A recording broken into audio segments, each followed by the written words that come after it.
तो आइए इस 7वें सेशन में हम दाम्पत्य जीवन में जो समस्याएं आ सकती हैं और दाम्पत्य जीवन में सफलता की जो शर्तें हो सकती हैं, इन पर अब हम गौर फरमाएं। यह सेशन या विषय जो इसमें रखा गया है ज़्यादा जटिल नहीं है। पिछले सेशन में जो विश्वास को लेकर हमने चिंतन किया काफ़ी जटिल रहा, ठीक उसके विपरीत अभी हम कुछ हल्के विषय पर चर्चा करेंगे, लेकिन इसे इतना हल्का नहीं लेना है कि हमारा दाम्पत्य जीवन झंझट में, समस्या में, उलझन में ना पड़ जाए।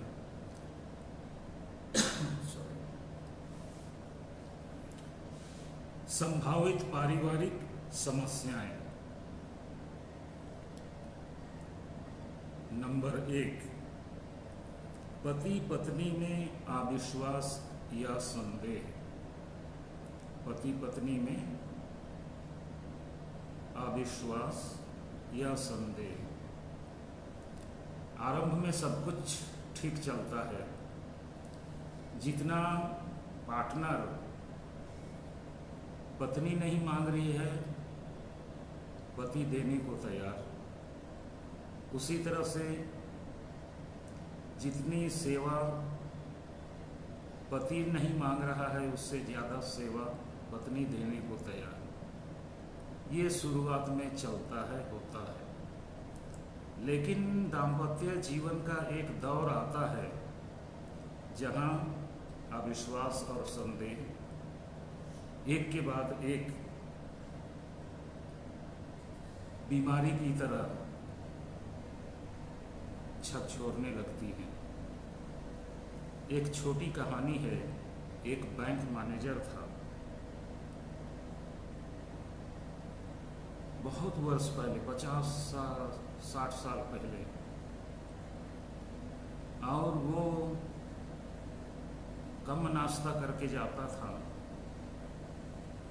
और कुछ टिफिन लेके जाता था। दोपहर का खाना के लिए पत्नी को पहले से बोल कर आता था कि अच्छा गर्मा गर्म भोजन तैयार करके रखना, कोई लेने के लिए आएगा। तो दोपहर का भोजन लेने के लिए उसका बैंक का एक नौकर आता था,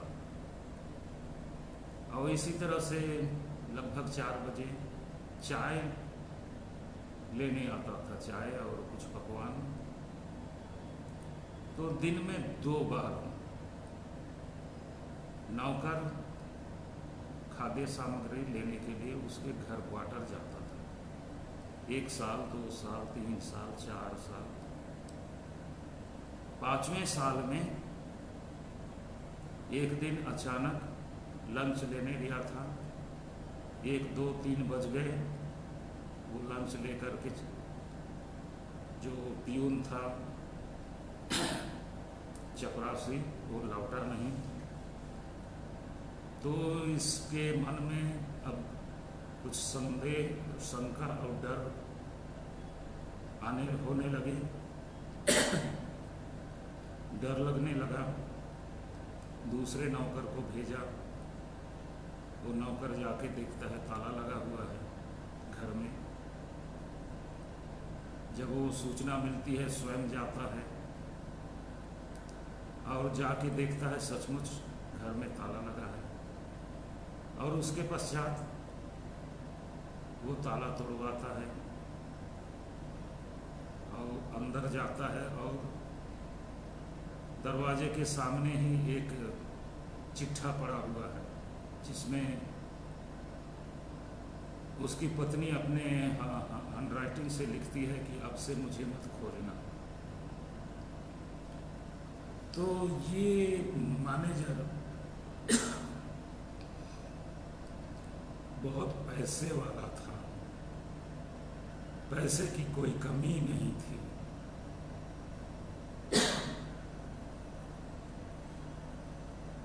लेकिन वो किस लिए नौकर को, प्यून को वो अपने घर भेजता था खाद्य सामग्री लाने के लिए।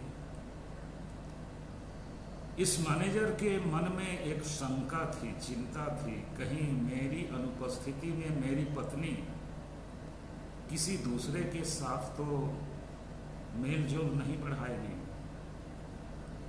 दूसरे के साथ मिलना जुलना, विशेषकर ऑपोजिट सेक्स, कोई पुरुष के साथ किसी पुरुष से मेल जोल तो नहीं बढ़ाएगी, मिलना जुलना तो नहीं करेगी। उसके मन में ये शंका थी और इसलिए वो दोपहर को और 4 बजे एक प्यून को भेजता था बैंक से। तो खाने में उसकी उतनी रुचि नहीं थी जितनी उसकी शंका उस अपने पत्नी पर थी। और इस बीच में वो प्यून देखता है कि उसकी पत्नी बहुत सुंदर है, तो ये भी नाटक रचता है और उसकी प्रशंसा करता है कि साहब का बचा हुआ नाश्ता जब खाता हूँ या भोजन खाता हूँ बहुत अच्छा लगता है। मैं तो जिंदगी में इस तरह का भोजन किया नहीं, इस तरह के पकवान खाने को नसीब नहीं हुआ। तेरे हाथों से बने सब कुछ इतने अच्छे, इतने स्वादिष्ट कि कहना ही नहीं। मैं तो मेरा जिंदगी ही फिदा कर दूंगा, निछावर कर दूंगा ऐसे व्यक्ति के। इसी तरह का प्रशंसा वो रोज करता और इस तरह से उन दोनों में घनिष्ठता बढ़ती जाती है। कभी कभार इधर उधर थोड़ा बहुत टहलने भी जाते हैं, समय बचा के, चोरी करके, नज़र चोरी करके, समय निकाल करके, नज़र बचा करके, और अंत में एक दिन वो लोग गायब ही हो जाते हैं। अविश्वास संदेह का नतीजा ऐसा होता है। ये तो एक छोटी कहानी, हजारों कहानी हमारे पास है। आप लोग आपस में ना लड़की लड़के पर और ना लड़का लड़की पर संदेह करे, अविश्वास करे, घातक होगा आपका दाम्पत्य जीवन। दूसरा है स्वार्थ। आज तो आप ज्यादा जितना मांग नहीं रहे हैं पार्टनर, उससे ज्यादा आप देने को तैयार हैं, ज्यादा काम करने को आप तैयार हैं। लेकिन दाम्पत्य जीवन में एक दौर आएगा, एक पड़ाव आएगा जहां आप देखेंगे कि अरे वो तो मेरा है, इधर उधर कर दे रही है, अरे वो तो अपना था, अपने मायके में पहुंचा दी, अरे अजी उसको बर्बाद नहीं करो, मेरा है। कुछ इस तरह से मन में, भले आप व्यक्त ना करें लेकिन मन में इस तरह की भावना का उत्पन्न होना। स्वार्थ, अपना पराया, आप दीवार खींच रहे हैं, इधर का मेरा है, उधर का आपका है। अभी आपको सब कुछ अच्छा लगेगा, अभी आपके लिए कुछ भी इस तरह का महसूस नहीं होगा, लेकिन एक समय आएगा आप अपना पराया के भाव को आप देखेंगे, अनुभव करेंगे। बच कर रहिए। तीसरा है नशापान। नशापान, नशे ने कई परिवारों की शांति उजाड़ दी, कई परिवार के आराम बर्बाद कर दिए। नशापान ने खुशियां बिखेर दी, बिखेर दी मतलब छितरा दी। नशापान ने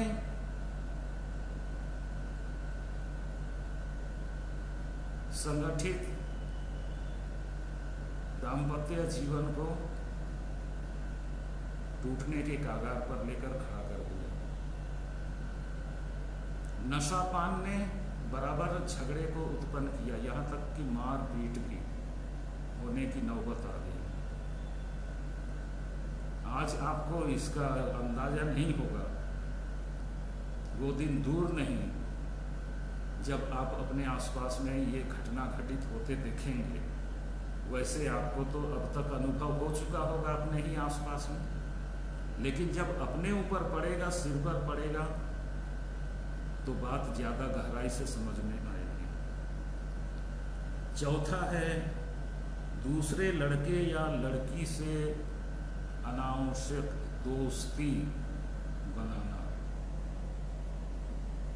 दूसरे लड़के या लड़की से, लड़का हो तो लड़की से, लड़की है तो लड़के से दोस्ती स्थापित करना, या तो पुराने दोस्तों से फिर वो रिश्ता तरोताजा करना। कौन लड़का चाहेगा कि उसकी पत्नी किसी दूसरे लड़के से हंसे खेले, किसी दूसरे लड़के के साथ घूमने जाए, बाजार जाए, मेले में जाए? इसे देख करके तो पड़ोस के लोग भी हंसेंगे। इसी तरह से लड़का दूसरी लड़की के साथ जाए, घूमे फिरे, पड़ोस के लोग बतियाना शुरू करेंगे।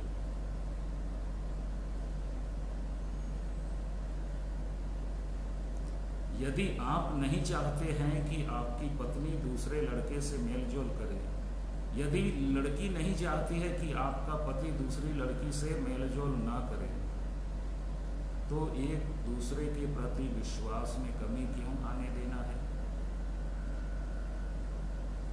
एक दूसरे को इस तरह से प्रेम में बांध कर रखना है मजबूती से कि वो इधर उधर नजर ही ना कर पाए।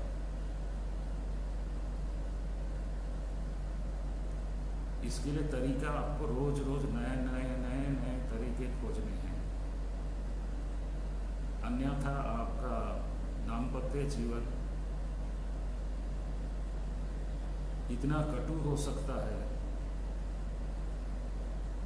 कि आपको सहना, देखना मुश्किल हो जाए। तो दूसरे लड़के लड़की से दोस्ती नागवार गुजरेगा, बहुत खतरनाक होगा। पांचवा है अंधविश्वास। अंधविश्वास जो सही नहीं है, कोरी काल्पनिक बातों पर, चीजों पर, किसी के कहे कहा ऐसे ही कह दिए गई बात पर, या कुछ कहानियों पर विश्वास रखना, पूजा पाठ कराना, कहीं और जाना, रात को घूमना, कुछ दान करना, मतलब अंधविश्वास से संबंधित। अगर इस तरह के बंधन में, इस तरह के दलदल में फंस रहे हैं, इसी तरह का एक दूसरा उदाहरण जैसे जुआ का खेल। व्यक्ति सोचता है आज नहीं तो कल तो जीतूंगा ही, लेकिन वो कल आता नहीं है, तब तक में वो सब कुछ स्वाहा कर दिया होता है। तो अंधविश्वास। छठवां है लंबे समय तक आर्थिक तंगी की स्थिति। लंबे समय तक आर्थिक तंगी की स्थिति, इसलिए अपने आर्थिक स्थिति को मजबूत बनाने, ठीक ठाक रखने के लिए हर संभव प्रयास करते रहना है। और अभी की स्थिति में कोई ऐसी बाधा नहीं है, कोई ऐसा बंधन नहीं है, कोई ऐसी चीज नहीं है जो अपने परिवार की आर्थिक स्थिति को ठीक ठाक रखने में रोड़ा अटका सकती है, व्यवधान ला सकती है। कोई ऐसी चीज नहीं है। व्यवसाय हैं, बहुत से अन्य उद्यम हैं जिसमें आप भिड़ सकते हैं, या नए उद्यम की शुरुआत कर सकते हैं, आपको आमदनी होगी। तो इसलिए आर्थिक तंगी की स्थिति में रहेंगे तो पत्नी तो भागना चाहेगी, और पति भी हाय सो में सिर खापता रहेगा, सिर ठोकता रहेगा, दूसरे लोग हंसेंगे। तो आर्थिक तंगी की स्थिति नहीं आने देनी है। योजनाबद्ध तरीके से प्लानिंग करके काम करना है। आमदनी होगी, ईश्वर आशीर्वाद देंगे, उन पर भरोसा रखना है। 7वां है गलत काम। गलत काम, एक गलत काम तो झूठ भी हो सकता है। कल कहाँ गए थे? नहीं, कहीं तो नहीं गया था, पड़ोस में ही था, लेकिन गए थे बाहर। गलत काम कई तरह के होते हैं, आप जानते हैं, लेकिन ये गलत काम एक बार दो बार तो ठीक है, किसी तरह लोग संभल जाएंगे, सह लेंगे। लेकिन गलत कामों की एक लंबी कतार या तो लंबा लिस्ट बन जाएगा, तो आपके लिए भी भारी होगा, पार्टनर के लिए भारी होगा। तो गलत कामों से बिल्कुल बचे रहना है। आंखों को बचा के रखना है, कान को बचा के रखना है, हाथ पैर को बचा के रखना है गलत कामों से। बुरी संगति, बुरी संगति, बचपन में कुछ बच्चे होते हैं, लड़के भी लड़कियां भी, तो बुरी संगति में चोरी करना, कुछ गलत काम करना, छेड़छाड़ करना, छोटी मोटी चीज़ों की चोरी करना, इस तरह से लोग शुरू कर देते हैं। इसके पश्चात परीक्षाओं में भी चोरी करना, और उसका दूसरा परिणाम क्या होगा? पढ़ना, पढ़ाई में ढिलाई करना, पास तो हो जाते हैं चोरी वोरी करके। तो बुरी संगति से बहुत बुराई होती है, और बुरी संगति में लगातार पड़े रहने से एक दिन पुलिस के मत्थे भी चढ़ जाएंगे, और उनके हाथ पड़ जाएंगे, और हो सकता है कि डिजास्टर का कारण बन जाए। डिजास्टर जिसमें बैंक्रप्सी, आप कर्ज में डूब जाएंगे, आर्थिक तंगी होगी, आत्महत्या की स्थिति आ जाती है। इस समय रहते इन बातों पर गंभीरता से ध्यान देना है, और एक लिस्ट बना के उसको लाल, काला, पीला रंग से काटना है। उसकी ओर मुझे देखना नहीं है, वो कटा रहे, उसमें मेरी कोई रुचि नहीं।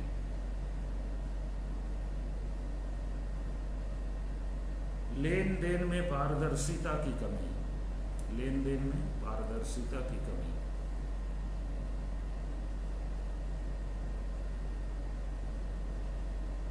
आपस में लेन देन और दूसरों के साथ भी लेन देन। एक बार तो एक किसी को ठग देंगे, एक बार तो किसी को छका देंगे, लेकिन दूसरी बार, तीसरी बार, चौथी बार में आप एक ना एक बार तो पकड़े ही जाएंगे। तो लेन देन में पारदर्शिता नहीं होने से अविश्वास बढ़ेगा। पहले नंबर में हमने देखा अविश्वास, संदेह भी बढ़ेगा, और इस तरह से आपका दाम्पत्य जीवन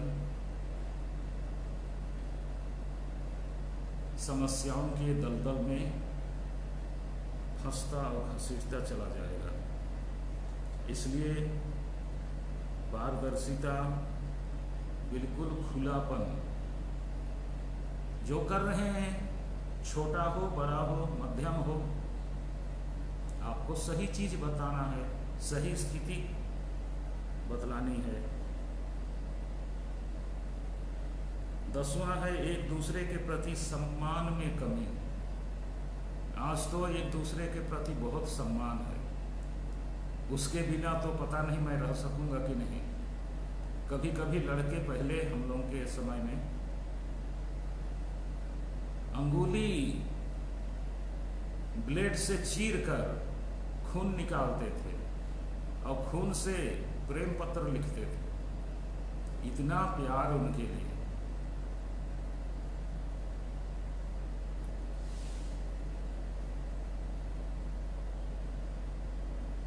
लेकिन शादी के कुछ दिनों के बाद में प्रेम के बदले घृणा उत्पन्न हो जाती है। एक दूसरे के प्रति घृणा का भाव प्रबल हो जाता है। खतरनाक है, दाम्पत्य जीवन के लिए बहुत घातक है। 11वां है बीमारी या अन्य समस्या में पार्टनर की अनदेखी करना। बीमारी की घड़ी में पार्टनर की सेवा की जरूरत होती है। जब देख रहे हैं कि पार्टनर बीमार है तो घूमने फिरने में समय, अनावश्यक ड्यूटी प्रोलॉन्ग कर रहे हैं कि ड्यूटी आज छुट्टी जल्दी नहीं मिल रही थी, हेवी काम था तो मैं लेट में आ रहा हूं। अरे कराह रही है भाई, 1-2 दिन का सप्ताह भर का छुट्टी ले लो, सेवा करो। हॉस्पिटल लेना है कि वैद्य के पास लेना है।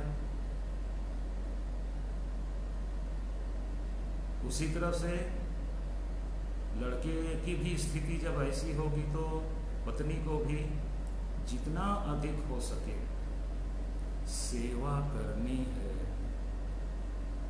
यही एक समय है। अगर पिछले जीवन में कुछ 2-4 महीने पहले, 1 साल पहले कुछ अविश्वास हो गया था, कुछ झगड़े हो गए थे, कटु अनुभव हुए थे, तो यही बीमारी की स्थिति है। जब आप सेवा करके उन कटुता को, झगड़े को, संदेह, शंका को आप जीत सकते हैं, उससे उसको हटा सकते हैं, मिटा सकते हैं सेवा के द्वारा।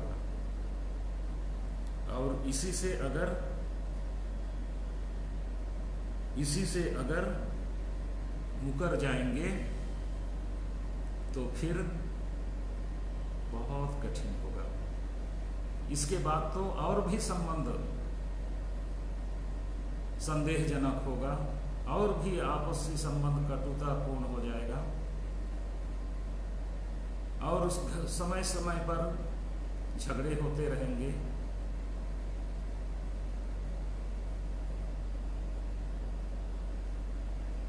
और घर में अशांति बनी रहेगी। कौन चाहता है कि लंबे समय तक अशांति में हम जीवन जिए? 12वां है कामचोर प्रवृत्ति।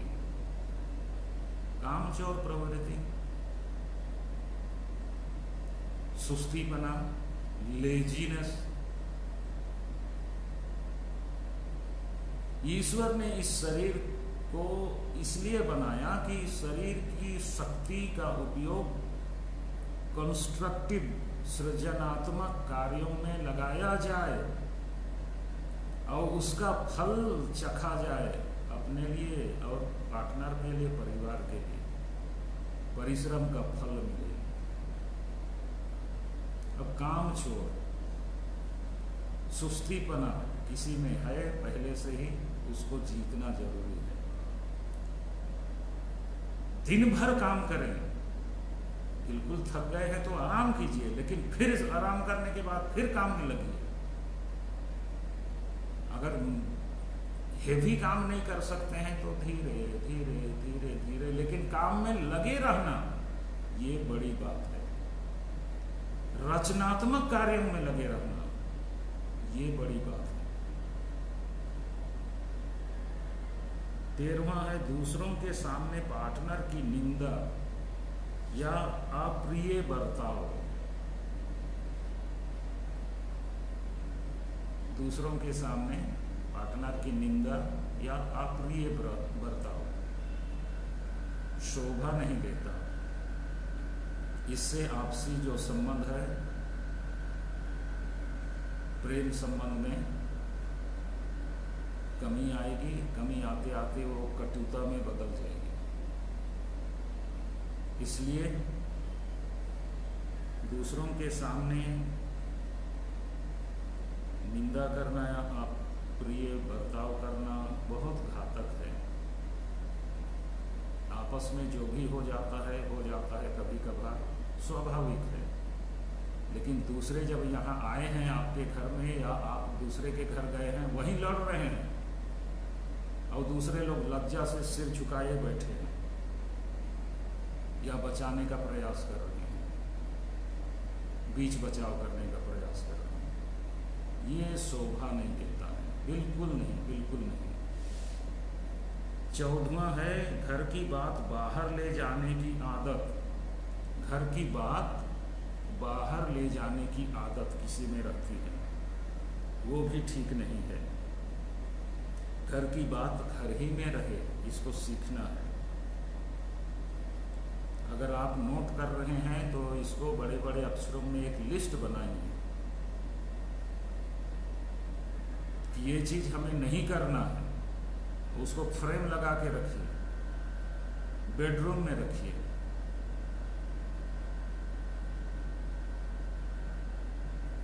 पंद्रहवां है पारिवारिक प्रार्थना में कमी या लापरवाही। पारिवारिक प्रार्थना में कमी होगी, लापरवाही होगी।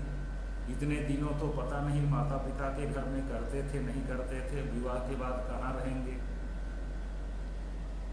प्रार्थना होगी नहीं होगी, क्या गारंटी है। जब इसकी आदत अभी नहीं डालेंगे और विवाह के प्रथम दिन से ही हम छोटी प्रार्थना आपस में बीच में दोनों मिलकर नहीं करेंगे, तो आगे चल करके जब बच्चे हो जाएंगे उस समय परिवार होगा, ऐसा सोच रहे हैं और उस समय से प्रेयर शुरू करेंगे, वो संभव नहीं है। 16वां है पार्टनर की जानकारी के बगैर घर के सामान को इधर उधर करना। लड़की घर के सामान को मायके ले जाती है। एक चीज ले गई ठीक है, 2 चीज ले गए वो भी ठीक है, 3 चीज ले गई वो भी ठीक है, लेकिन बीच बीच में नज़र बचा के इस तरह से लेते रहना और किसी को देते रहना आपके पार्टनर को पसंद नहीं आएगा। तो आप चोरनी कहलाएंगे, वो बोलेगा, खुद बोलेगा।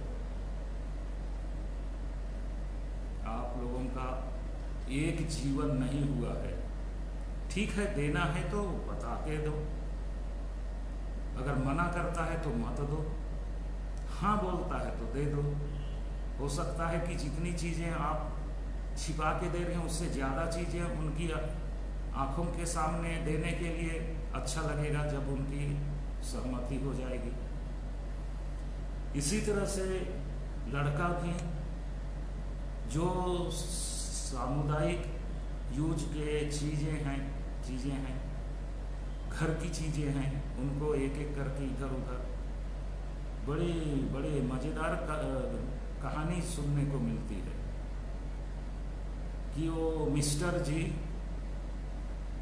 घर का कंडी को, लकड़ी को, लोहा को रोज सुबह सुबह निकाल के ले जाते हैं। कहाँ लेते हैं भगवान जाने। बाद में पड़ोस के लोग बातें करते हैं कि नहीं उसको तो बेच दिए, बेच कर क्या कि नहीं वो दारू पीने के लिए प्रयोग। अच्छा, ऐसा होता है।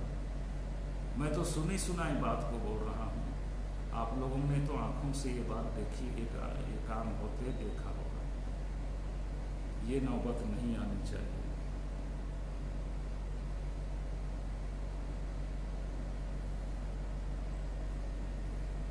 तो ये कुछ बातें हैं। इसके अतिरिक्त एक और है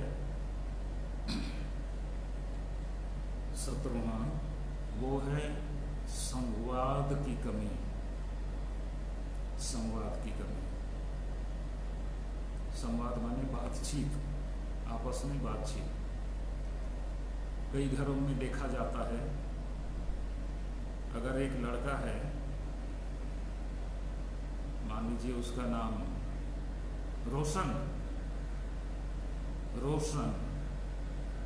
माँ बोलेगी रोशन इधर आओ तो, हाँ मम्मी क्या हुआ, तुम्हारे पापा से कह देना नमक खत्म हो गया है, आज शाम को सब्जी में नमक डालने के लिए नहीं है। तो रोशन जाके पापा से कहेगा पापा घर में नमक नहीं है, तो वो नमक खरीद के लाएगा। दूसरे दिन वो पापा रोशन को बुला के बोलेगा कि मम्मी को कह देना कि कल जल्दी नाश्ता बनाएगी, मुझे 7 बजे ही निकल जाना है ड्यूटी पर। तो आकर के मम्मी को बोलेगा, मम्मी पापा तो बोल रहे हैं कि कल जल्दी ड्यूटी जाना है, 7 बजे उनके लिए नाश्ता तैयार। फिर इधर से कुछ बोलना है कि नहीं वो सब्जी ख़त्म हो गई है, दाल ख़त्म हो गई, ये ख़त्म हो गया, वो ख़त्म हो गया। तो तुम्हारे पापा को, अरे भाई ये बच्चा इधर से उधर जा रहा है, उधर से इधर आ रहा है, पेंडुलम की तरह वो हिल रहा है इधर से उधर। आप आपस में संवाद कीजिए, बच्चे को क्यों ऐसा खिला रहे हैं। वही टीस, वही नाटक जो आप कर रहे हैं, बच्चा एक दिन उसके कारण अपने जीवन में स्थिर नहीं हो पाएगा। क्यों उसको भुला नहीं सकते हैं, कोई गड़बड़ी हुई है। संवाद बनाए रखिए, तब आपकी अन्य समस्याएं भी अपने आप अलग होती रहेंगी। जब बराबर नहीं चाहते हुए भी प्रेम से, खुशी से कुछ बोलेंगे एक दूसरे को। अब हम जाते हैं उस हेडिंग पर जिसमें दाम्पत्य जीवन में सफलता मिल सकती है। कौन सी बातें हैं वो, इस पर चिंतन करें। पहला है कार्यों का सही निर्धारण और निष्पादन। मुझको क्या काम करना है जानना चाहिए। अटरंडम उधर भी काम है, इधर भी काम है, उधर भी काम है। 5 जन है तो एक बोलेगा कि मेरे साथ आओ, दूसरा बोलेगा मेरे साथ आओ, तीसरा बोलेगा मेरे साथ। किसके साथ हम काम करें? कार्यों का सही निर्धारण और संपादन, निष्पादन सही ढंग से पूरा करना। बहू को शुरू में लोग देखते रहेंगे, अरे झाड़ू क्यों नहीं की, अरे भाई उसको किसी ने काम के लिए दूसरी ओर लगा दिया, तो झाड़ू कैसे करेगी। क्या काम करना है बिल्कुल निर्धारित होना चाहिए, निश्चित होना चाहिए। काम बहुत हैं और सब काम एक से नहीं होगा, तो इसलिए कार्यों का सही निर्धारण और निष्पादन लिख कर रखिए, बीच में फंसना ना पड़े। पति पत्नी के बीच प्रेम संबंध एवं सम्मान, प्रेम संबंध बना रहे और आपसी सम्मान बना रहे। हम लोग उधर देखे हैं, सम्मान में कमी आएगी तो कटुता बढ़ेगी, दुश्मनी बढ़ जाएगी। पति पत्नी में दुश्मनी नहीं हो सकती है, इसलिए प्रेम संबंध तरोताजा बनाए रखना है, सम्मान को बनाए रख सकना है। मैं बताऊं एक बात, अगर इस पर आप शुरू से ध्यान दें, आपका दाम्पत्य जीवन कभी विफल नहीं होगा। अगर प्रेम में कमी होगी तो पत्नी किसी और तरफ नजर लगाएगी, और पति को तो ज्यादा घूमने फिरने का मौका है ही है, उसे एक नहीं 2-2 3-3 मिल जाएंगे टाइम पास करने के लिए। बहुत खतरनाक स्थिति आ जाएगी। प्रेम संबंध इतनी मजबूत हो, इतना वो कड़ी, इतना मजबूत हो कि वो बिखरे नहीं, टूटे नहीं, अलग ना होने दे, तब जीवन में मधुरता का अनुभव होगा। तीसरा है शिष्टाचार संबंधी बातों पर ध्यान देना, छोटी छोटी बातें। शिष्टाचार, आप बोलने में कोई हानि नहीं है, क्षति नहीं है। तुम ही नहीं जानती है, तुम ही नहीं जानते हो। शिष्टाचार छोटी छोटी बातों में, कोई चीज गिर गई है, जमीन पर है, उठाना, उसके हाथ से चीजें गिरी है, आप उठा के दे रहे हैं, तो उसे लगेगा कि वाह, इसका दिल कितना बड़ा है। शिष्टाचार से हम दिल जीत सकते हैं। कोई पानी ला रहा है, थोड़ा ज़्यादा वजनदार है तो उसको पकड़ के ला देना, कुछ और चीज़ ला रहे हैं उठा देना, ये शिष्टाचार। आखिर वो बाल्टी की का पानी तो लाएगा ही लाएगा, लाएगी ही लाएगी, लेकिन अगर आप उसमें सहयोग करते हैं तो कितनी बड़ी बात होगी। इसी तरह से किचन के कामों में अगर पति हाथ बटाते हैं तो कितना अच्छा होगा, 4 चांद लग जाएगा स्वाद में। 1 प्लेट खाते थे 2 प्लेट खाएंगे, इस तरह की बात होगी। सेवा भावना, चौथा, सेवा भावना में अग्रणी होना, सेवा भावना में कमी नहीं आने देना, बिन बोले बिन कहे बिन पूछे ही उनके कामों को कर देना, दूसरे के कार्यों को कर देना, ये सेवा भावना। अतिथि सत्कार के लिए उत्सुक बने रहना, कोई आ गए हैं तो उनके अतिथि सत्कार में किसी तरह की कोई कमी ना हो, आने वाला भी गदगद हो जाएगा, घर के लोग भी उनकी खुशी के कारण प्रसन्नचित होंगे, आशीर्वाद मिलेगा। 6वां, साफ सफाई पर विशेष ध्यान। कभी कभी महिलाएं, गृहिणी महिलाएं घर में रहती हैं, वो 11-12 बजे तक नाइटी में रहती हैं, धुंधलाई की तरह, बाल नहीं बनाए। बहुत आश्चर्य लगता है। बिल्कुल सुबह से ही टाइट फिट निकलना चाहिए, टाइट फिट रहना चाहिए, कोई भी आए तो देखे टाइट फिट स्थिति में, तब उसे लगेगा वाह ये बहू है, उसकी मिसेस है, बिल्कुल दुरुस्त फिट, ऐसा दिखना चाहिए। दूसरे पतियों के सामने उनके घर आने तक में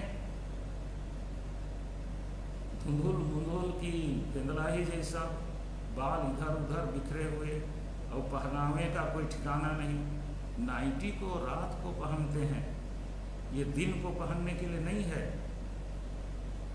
दिन को पहनेंगे तो भद्दा दिखता है। तो साफ सफाई, घर की सफाई, कपड़े की सफाई, आंगन की सफाई, जितना साफ सफाई पर आप ध्यान देंगे उतना ही आपके जीवन में रोचकता आएगी और आप खुशी मनाएंगे, आपका संबंध ठीक रहेगा, दूसरे लोग प्रसन्नचित रहेंगे, उन्हें संतुष्टि होगी, वो लोग आपकी प्रशंसा करेंगे, तो आप तो और भी गदगद हो जाएंगे। 7वां, प्रसन्नचित मुद्रा। कुछ लोग तो जन्मजात बिल्कुल मुंह गाल फुला के रखते हैं। अगर यही सिलसिला चलता रहेगा तो पार्टनर का भी और दूसरे का भी लाइफ बहुत बोरिंग हो जाएगा। प्रसन्नचित मुद्रा, नहीं मुस्कुरा सकते हैं तो प्रैक्टिस कीजिए, क्या बोलते हैं, मिरर के पास खड़े होकर मुंह को इधर उधर बनाइए, किसमें अच्छा लगता है, कितना जोर मुंह खोल सकते हैं, किधर घुमा सकते हैं, हंसिए, चिल्लाइए। हंसना, मुस्कुराना ये ईश्वर प्रदत्त गुण है,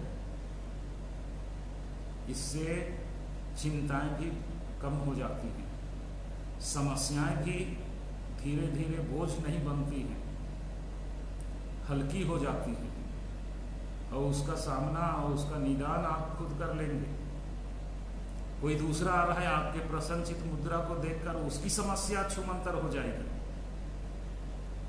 अरे बड़ा कठिनाई नो रहचकान, बड़ा समस्या नो रहचकान, आसान केरकन खनेगा आरी कत्थन मेनर की, आरी नेरर की, अलखा बेचर की, मुसीबत का खत्म हो जाएगा, मेरी समस्या छूमंतर हो गई। देखिए, एक कला है, एक मंत्र है, जिससे आप स्वयं के दुख को हर सकते हैं और दूसरों की समस्या को भी छूमंतर कर सकते हैं। प्रसन्नचित मुद्रा, दाम नहीं लगता है, ईश्वर का वरदान है। 8वां है जोखिम उठाने को तैयार रहना। जोखिम उठाने को तैयार रहना। यदि कोई जोखिम उठाने को तैयार नहीं है, वो सहज सहज काम में और बिल्कुल सुरक्षित जगह में बैठे रहना पसंद करेगा, तो उसके व्यक्तित्व का विकास कम होगा। जोखिम लेना, बड़े से बड़े जोखिम लेने को तैयार, जिससे आप उसमें सफलता पा गए तो और भी बड़ी चुनौतियों का सामना करने के लिए तैयार हो जाएंगे। व्यक्तित्व का निखार होगा। दूसरे लोग देखते रहेंगे, वाह इतनी बड़ी समस्या को झेल लिया, इतना बड़ा चैलेंजिंग काम को ये कर दिया सुगमता से। इस तरह से आप सुनेंगे टुरु फुसूल को बतियाते हुए, तो आप और भी बड़ा काम करेंगे। जोखिम उठाने के लिए तैयार। जबरदस्ती बनावटी जोखिम में मैं आग में कूदूंगा, हाँ ऐसा नहीं करना है। ये सागर को मैं तैर करके पार करूंगा, अरे एक छोटा सा पोखरा को तो तैर के पार करो। अनावश्यक जोखिम नहीं लेना है। लाइफ को संकट में नहीं डालना है। अकेले थे तब तक कोई बात नहीं, लेकिन जब आप दाम्पत्य जीवन में हैं तो पत्नी और पति आपके हैं, अपने हैं, उनके लिए भी दुख का कारण नहीं बनना है। बच्चे हैं तो उनके लिए भी पिता का की साया और माँ का आंचल नहीं खोना है। अनावश्यक जोखिम नहीं। त्याग एवं बलिदान की भावना। त्याग एवं बलिदान की भावना कलीसिया में एक उच्च स्तर का गुण है, त्याग। मैं एक उदाहरण दे रहा हूँ। घर में बुजुर्ग लोग होंगे, अपना समय निकाल करके उनको नहला देना, उनको खाना खिला देना। बच्चे हैं, दूसरे के बच्चे भी हो सकते हैं घर में, उनको नहला देना, उनकी सफाई करना, स्कूल के लिए तैयार करना। मतलब अपना समय निकाल कर अन्य कार्य करते करते भी एक सब कार्य करना। बुजुर्गों की हमेशा घर में ख्याल रखना जरूरी है। इस तरह के कार्य करेंगे तो उसका एक्स्ट्रा फल मिलेगा। दूरगामी प्रभाव रखने वाले वरदान मिलेंगे। तो त्याग और बलिदान, अपने अपने स्वार्थ की, अपनी इच्छाओं की, अपनी चीज वस्तुओं को दूसरे को देना, समय को देना, बलिदान चढ़ाना। पारिवारिक प्रार्थना पर ध्यान देना। उधर देखे हमने देखा कि पारिवारिक प्रार्थना में लापरवाही करने से संबंध टूटेगा, कठिनाई आएगी, विश्वास में कमजोर होंगे, ईश्वर से दूर जाएंगे। तो पारिवारिक प्रार्थना ही परिवार को जोड़ के रखती है। ध्यान दीजिए। पवित्र ग्रंथ पर नियमित मनन चिंतन। एक परिवार गया था, मैंने कहा कि हम लोग छोटी प्रार्थना करेंगे, बाइबल है आपके पास? तो उन्होंने कहा हाँ हाँ हाँ हाँ है। तो लाइए। तो इस बक्सा में खोज रहे हैं, उस पेटी में खोज रहे हैं, उसमें किसमें रखी है? अरे आप ही तो रखे, पता नहीं किसमें रखा। वो बक्सा में खोज रहे हैं, सब चीज निकाले तो बिल्कुल नीचे वो बाइबल मिल रहा है। अरे भाई, बाइबल वो रखने के लिए नहीं है, रोज दिन प्रयोग में लाने के लिए है, रोज दिन उसको पढ़ने के लिए है। इसलिए बाइबल को ऐसी जगह रखिए जहां आपकी नजर जाए, जहां से आप उठा के एक दो वाक्य, एक दो अनुच्छेद पढ़ सकें। रोज दिन बाइबल के प्रति भक्ति भी रखना चाहिए, आदर भी होना चाहिए। तो पवित्र ग्रंथ पर नियमित मनन चिंतन। 12वां है धार्मिक क्रियाकलापों में सक्रिय सहभागिता। अगल बगल में कहीं पूजा पाठ या प्रार्थना का आयोजन हो रहा है तो आप बढ़ चढ़ करके भाग लीजिए या अगुवाई कीजिए दूसरों की। 13वां है धार्मिक बातों में दूसरों की अगुवाई करना। घर में तो अगुवाई करना ही करना है, लेकिन आसपास पड़ोस के लोगों की भी अगुवाई करना कि अभी प्रेयर होने का है यहाँ, चलो मिलकर हम कुछ सजाते हैं, कुछ बनाते हैं, लोगों को सूचना देते हैं। तो इस तरह से धार्मिक बातों में दूसरों की अगुवाई बहुत जरूरी है। आपसी संवाद एवं सामंजस्य जारी रखना। हमने कहा उधर बातचीत नहीं कर रहे हैं, पेंडुलम की तरह बच्चे को इधर से उधर हिला रहे हैं। रोशन ये चीज़ लेके आना, वो मम्मी को कह देना ये चीज़ समय पर तैयार रखे, और ये उसको कह रहा है पापा जी मम्मी कह रही है कि इसकी ज़रूरत है, लेके आइए। ऐसा नहीं चलना है, ऐसा होना नहीं है। इसलिए सामंजस्य और संवाद, संवाद माने बातचीत करना, दूसरे के माध्यम से बातचीत नहीं, बिल्कुल आमने सामने स्वयं से दूसरे से बातचीत करना। सामंजस्य मतलब तालमेल। कठिनाई होगी, आपको कष्ट होगा, ठेस पहुंचेगा बात से, काम बर्ताव से, लेकिन सामंजस्य तालमेल बनाए रखना जरूरी है। 15वां दूसरे की सफलता के लिए उसकी प्रशंसा करना। अगर दूसरे ने कोई अच्छा काम किया, जैसे सब्जी बहुत टेस्टी बना है, तो उसके लिए थोड़ा सा कह देना कि आज का सब्जी बहुत टेस्टी है। इतना बोलने में कोई ज़्यादा मेहनत नहीं लगता है, इतना बोलने में कोई पैसा या काम नहीं लगता है। अगर पढ़ाई कर रहे हो, पढ़ाई में अच्छी सफलता पाए या काम में अच्छा किए हैं तो उसको प्रमोशन मिल रहा है या कुछ इंक्रीमेंट मिल रहा है अच्छे कार्यों के लिए, तो प्रशंसा करनी चाहिए। उससे क्या होगा कि उनका हौसला बढ़ेगा और अच्छा करेंगे आगे। बच्चे अच्छा कर रहे हैं तो उनका हौसला बढ़ाने के लिए उनकी प्रशंसा करना है, बहुत अच्छा किया, शाबाश, और आगे बढ़ो और अच्छा करो, कोई भी ज़रूरत होगी तो हम पूरा करेंगे। तो इस तरह की बात होगी। 16वां अच्छे कार्य के लिए दूसरे को प्रोत्साहित करना। चलो आज हम यहाँ पर कुछ सजाएं,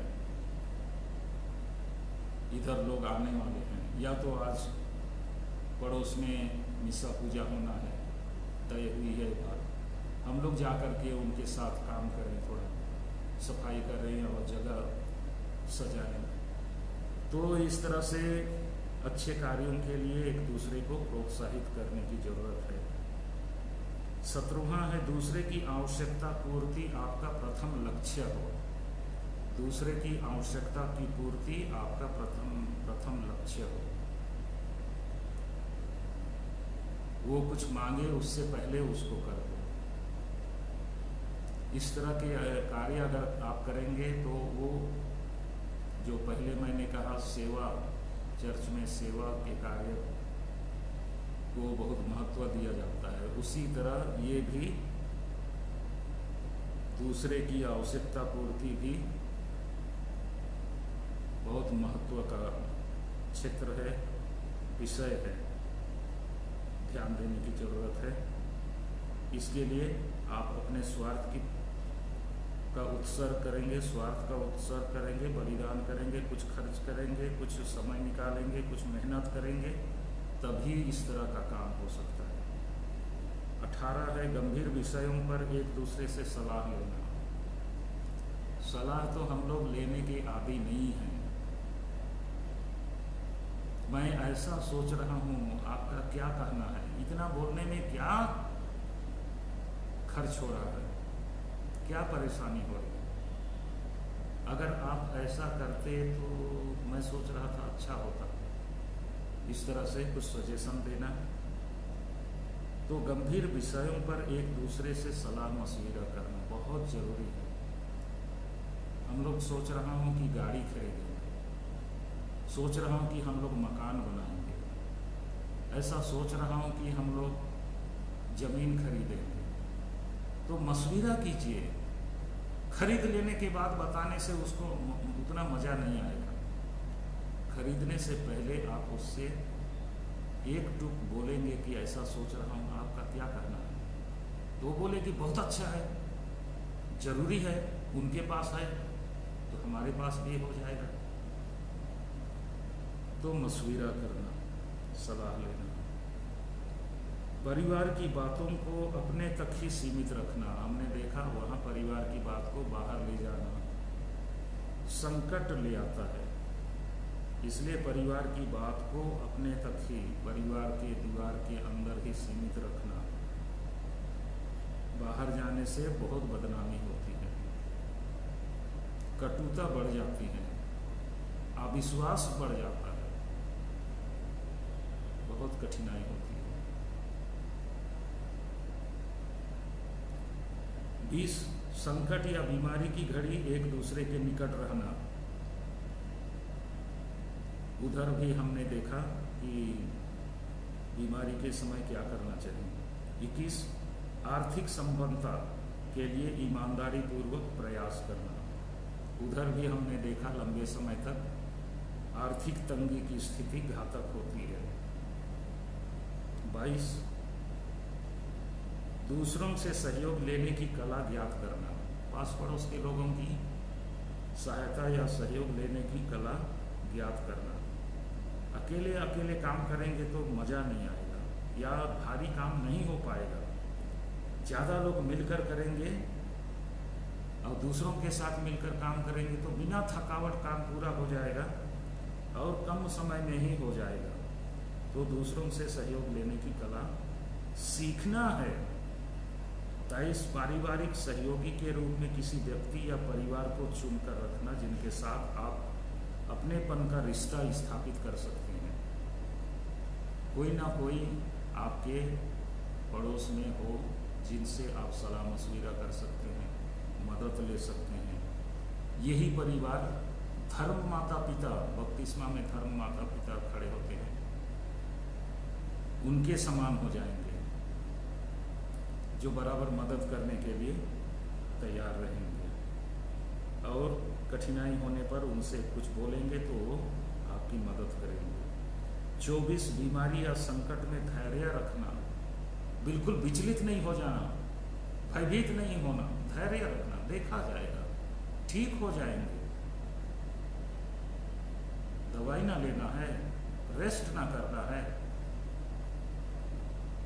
धैर्य रखना, हड़बड़ाना नहीं।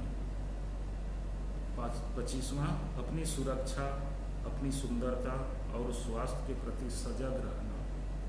अपनी सुरक्षा, अपनी सुंदरता और स्वास्थ्य को लेकर सजग रहना। अपनी सुरक्षा को आप खतरे में डालेंगे, कुछ हो जाता है तो पत्नी को मुश्किल। पत्नी अगर अपने जीवन को खतरे में डाल देती है तो पति का जीवन मुश्किल, और बच्चे हैं तब तो और भी कठिनाई, समस्याओं के पहाड़ टूट पड़ेंगे। इसलिए अपनी सुरक्षा, सुंदरता, लड़के को भी अपनी सुंदरता ध्यान में रखना होगा, लड़की को भी अपनी सुंदरता तरोताजा बरकरार बनाए रखना है। यही सुंदरता है जो आपको या आपके पार्टनर को आपसे बांधकर जोड़कर रखता है। सुंदरता गायब मतलब कुरूपता आ जाएगी। कुरूपता होने से वो दूसरी ओर नजर फेरेगा तो दूसरी लड़की दिखेगी। उसी तरह से लड़का भी कुरूप दिखेगा तो लड़की दूसरी ओर नजर लगाएगी और दूसरा लड़का उससे दिखेगा।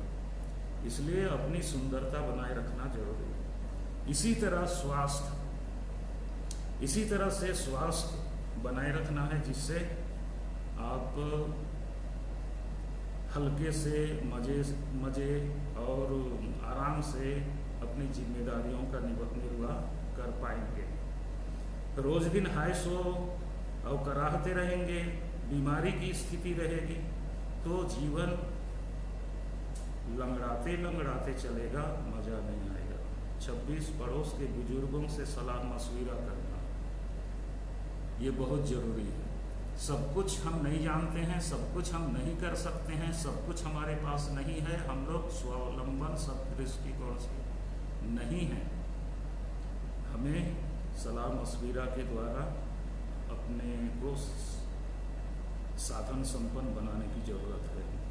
इसके बाद 27 गांव या पड़ोस के प्रभावशाली लोगों से मधुर संबंध रखना जरूरी है।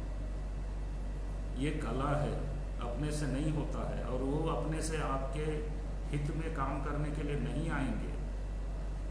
आपको उनके पास जाना है, कभी कभी तेल मलना है, मटर गश्ती क्या कहते हैं उसको, चापलूसी भी करनी है। तो ये सब सीखना है अच्छे अर्थ में और अच्छे पर्पस के लिए। 28वां है धार्मिक अगुओं से संपर्क में रहना। धार्मिक अगुओं से संपर्क में रहेंगे तो बच्चों को भी एक अच्छी शिक्षा मिलेगी और आपको भी आशीर्वाद मिलेगा। 1-2 बार साल में वो आपके घर आते हैं, आंगन में आते हैं, तो उससे भी आपको आशीर्वाद मिलेगा, विशेष आशीर्वाद मिलेगा। इसलिए धार्मिक अगुओं के संपर्क से दूर रहना, कटकर रहना, ऐसा नहीं होना चाहिए। उनके संपर्क में बने रहना चाहिए। 29वां और आखिरी है नई जानकारी, पढ़ाई आदि में ध्यान लगाना। नई जानकारी बराबर अकुमुलेट करना, बराबर जुटाना, पढ़ाई करते रहना। कहा गया है कि पढ़ाने के लिए कोई उम्र नहीं है। बच्चे हैं वो तो पढ़ा नहीं सकते हैं, ऐसी बात नहीं है। और पढ़ाई के लिए बुजुर्ग हो गए तो जरूरी नहीं है, नहीं, पढ़ाई के लिए भी कोई उम्र नहीं है। आप पढ़ते जा सकते हैं। आपका नॉलेज, आपका ज्ञान जितना गहरा होगा, आपका व्यक्तित्व उतना ही प्रभावशाली होगा। आप जब कुछ बोलेंगे, आप जब कुछ करेंगे तो दूसरे देखते रहेंगे, ताली बजाएंगे, वाह बोलेंगे। ऐसा व्यक्ति हमारे समूह में, हमारे पड़ोस में है, हम उसकी सुने, हम उनसे सलाह लें। तो ये सब जानकारी जमा करते रहने से, पढ़ाई जारी रखते रहने से ये इस तरह की बात हो सकती है। एक आखिरी बात मैं जोड़ना चाहता हूँ, वो है अपने आदिवासी संस्कृति के प्रति रुचि रखना। हम नहीं बचा पाएंगे तो हमारे जीवन में रस नहीं रह जाएगा, इसमें रंग नहीं रह जाएगा, इसमें स्वाद। कितनों आर्थिक दृष्टि से हम संपन्न हो जाएंगे, पक्के बिल्डिंग 3-4 मंजिला बना लेंगे, लेकिन अपनी संस्कृति गंवा देंगे, खो देंगे, उससे कटकर जिएंगे तो कोई लाभ नहीं है। इसके अतिरिक्त याद रखिएगा, मनोरंजन आपको बहुत आवश्यक है जीवन में। दोनों, अगर मान लीजिए 2 महीने में, 3 महीने में एक बार फिल्म देखने जा रहे हैं, मेले में जा रहे हैं, और कहीं स्पोर्ट्स हो रहा है उधर जा रहे हैं, बाजार साथ साथ जा रहे हैं, कभी कभी केवल ऐसे ही मॉर्निंग वॉक में जा रहे हैं, मनोरंजन को सुरक्षित रखेगा। ये मनोरंजन और एक्सरसाइज, कसरत और योगा इत्यादि, ये आपको हेल्दी और वेल्दी बनाएगा और जीवन में आप किसी भी संघर्ष में, कठिनाई में प्लेन सेलिंग की स्थिति में रहेंगे। आपको निर्विघ्न रूप से लक्ष्य की प्राप्ति। वक्तव्य समाप्त।